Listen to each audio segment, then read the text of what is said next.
నమస్తే, welcome to Leo. మనతో ఉన్నారు సీనియర్ జర్నలిస్ట్ కనకదుర్గ వడ్లమణి గారు. మేడం నమస్తే. నమస్తే అండి. మనం చూస్తే పేర్ని నాని మితిమీరినటువంటి ఒక భాష కావచ్చు, తన స్థాయికి మించినటువంటి మాటలు కావచ్చు, అర్హత లేనటువంటి మాటలు కూడా ఎన్నో మాట్లాడుతూ వస్తున్నాడు. వాస్తవానికి మొన్న ఈ మధ్య చూసుకుంటే సీనియర్ అన్న ఎన్టీఆర్ గారి గురించి మాట్లాడి కావచ్చు, అదేవిధంగా చూసుకుంటే ఇప్పుడు మోడీ గారిని కూడా ప్రశ్నించేంత స్థాయికి వెళ్ళాడా?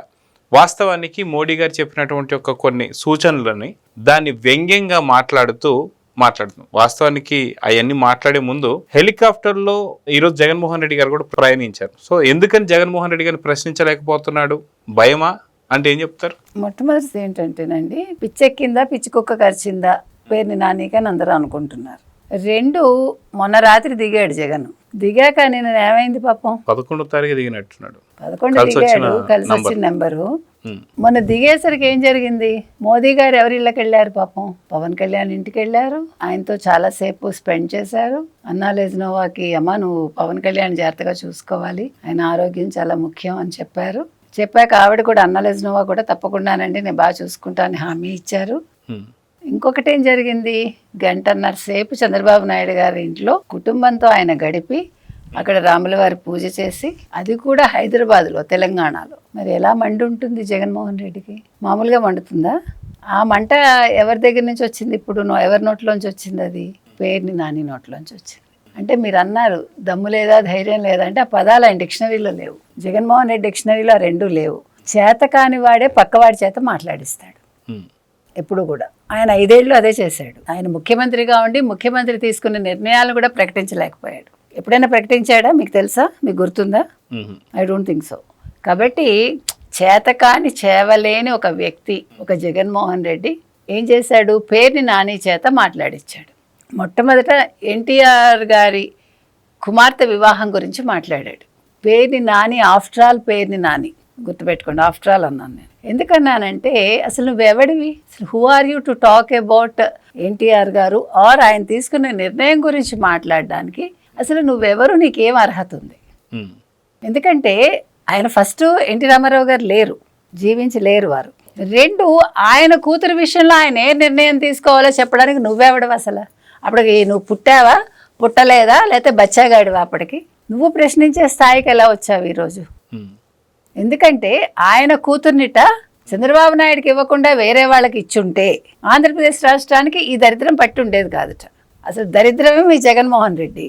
మీ జగన్మోహన్ రెడ్డి ఈ ఆంధ్రప్రదేశ్కి ఒక జలగలాగా పెట్టాడు. మొత్తం పీల్చి పిప్పి చేసి ఆంధ్ర రాష్ట్రాన్ని 5 ఏళ్ళు వదిలిపెట్టాడు. నువ్వు అడగాల్సింది దరిద్రంలో నువ్వు పట్టుకున్నావని అడగాల జగన్మోహన్ రెడ్డిని. నువ్వు నందమూరి తారక రామారావు గారిని అడుగుతావా? నీకు అసలు భువనేశ్వరి గారి గురించి మాట్లాడే అర్హత ఏముంది? ఆల్రెడీ మీరు మాట్లాడారు, 11 సీట్లకు పడిపోయారు. మళ్ళా నువ్వు ఆవిడ గురించి ప్రస్తావించి మీ జగన్మోహన్ రెడ్డి పార్టీని కూడా పూర్తిగా లేకుండా చేద్దాం అనుకుంటున్నావా? సరే, చెప్పేవాడికి చెవుడైతే వినేవాడికి వివేకం ఉండాలని ఆయన మాట్లాడమని చెప్పుంటే కూడా నువ్వు మాట్లాడకూడదు.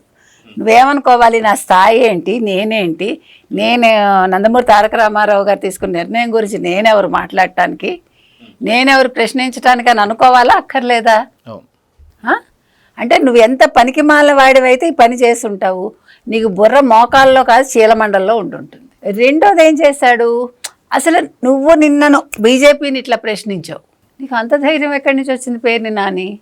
అంటే జగన్మోహన్ రెడ్డిని జైలుకి పంపించడానికి నువ్వు ప్రణాళికలు సిద్ధం చేసావా?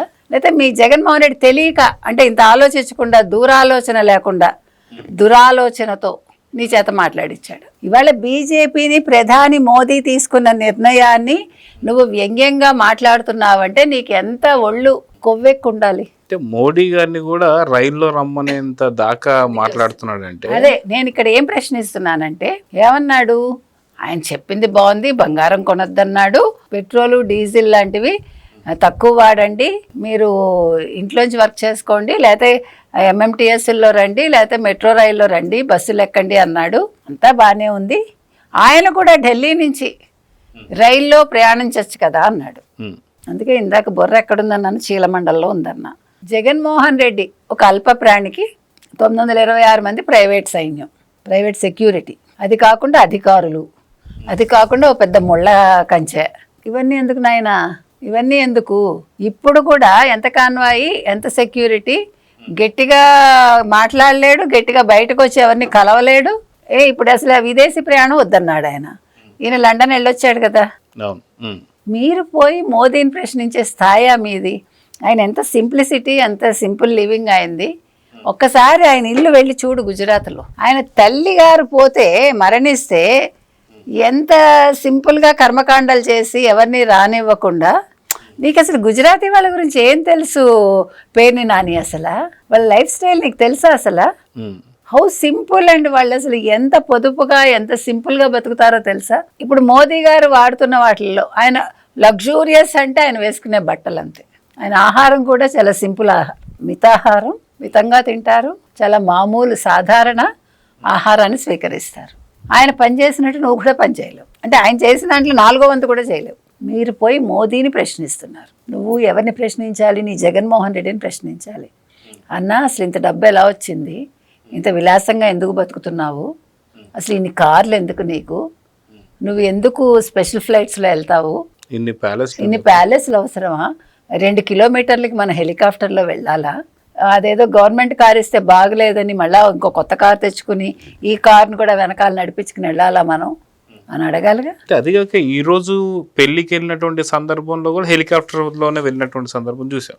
అంటే 6 కిలోమీటర్లకు కూడా హెలికాప్టర్ వేసుకుని అంటే మోదీని ప్రశ్నించడం, నువ్వేంటి చెప్పేది, నేనేంటి వినేది, నేను ఇలాగే ఉంటాను అని అనడం. అర్థమైందా మీకు? సో మరి రాబోతున్నటువంటి టైంలో నిన్ననే అమిత్ షా గారిని చంద్రబాబు నాయుడు గారు కలిశారని, రాబోతున్నటువంటి టైంలో ఖచ్చితంగా వైసీపీకి సంబంధించి అన్ని కేసులు కూడా కేంద్రంలో కూడా ఒక కాపీ పెట్టారని, ఒక్కొక్కరి పైన చర్య తీసుకుంటారని చెప్పి అంటున్నారు. సో నిజంగా మీరు అన్నట్టు ప్రశ్నించి జగన్మోహన్ రెడ్డి జైల్లో తోయించాలనే ప్లాన్ అనుకోవాలా? ఖచ్చితంగా. ఇప్పుడు నేను అమిత్ షా గారిని కలిశారు. ఇప్పుడు ఏమన్నారు? ఇప్పుడు మంత్రులు కావచ్చు, ప్రధాని కావచ్చు, మరొకళ్ళు కావచ్చు. ఇక్కడ ఇంకో ప్రాబ్లం ఏమొచ్చిందంటే జగన్మోహన్ రెడ్డికి తెలంగాణలో కలిశారు. ఎవరు? మోదీ గారు. ఇక్కడ హైదరాబాద్లో చంద్రబాబు నాయుడు ఇంట్లో చంద్రబాబుని కలిశారు, వాళ్ళ కుటుంబాన్ని. ఆ తర్వాత పవన్ కళ్యాణ్ ఇంట్లో పవన్ కళ్యాణ్ని కలిశారు. పోనీ కలిసి ఊరికే ఉన్నారా? ఈ కలయిక వెనకాల ఏముంది? ఆల్రెడీ కూటమి ఫామ్ అయ్యి ఆంధ్రప్రదేశ్లో 124 సీట్లు తెచ్చుకున్నారు. కూటమిని ఎలా విడదీయాలా అని ఇక్కడ ఒక పక్క బుర్ర బద్దలు కొట్టుకుంటుంటే వైసీపీ, మీరు మళ్ళా వచ్చి తెలంగాణలో మనం కూటమి కడదాము, 2028లో మనమే వద్దాము, రేవంత్ రెడ్డిని కూడా ఆహ్వానించానంటే మరి కడుపు మండుతుంది కదా, మండదా? అంటే ఇక్కడ తెలంగాణలో కేసీఆర్ ని పక్కకు పెట్టి తొక్కేసి అటు పక్క జగన్మోహన్ రెడ్డిని కూడా తొక్కేశారు. తొక్కడం అయిపోయింది ఆల్రెడీ. అక్కడ ఇంకా తొక్క మిగిలింది. మీకు అర్థమైందా? అక్కడ తొక్కడం ఇంకేం లేదు, ప్రజలే తొక్కారు. ఇక్కడ ఎవడు తొక్కక్కర్లా. కాకపోతే ఆయన కడుపు మంటకి, ఆయన కడుపు దుగ్ధకి ఇవి కారణాలు.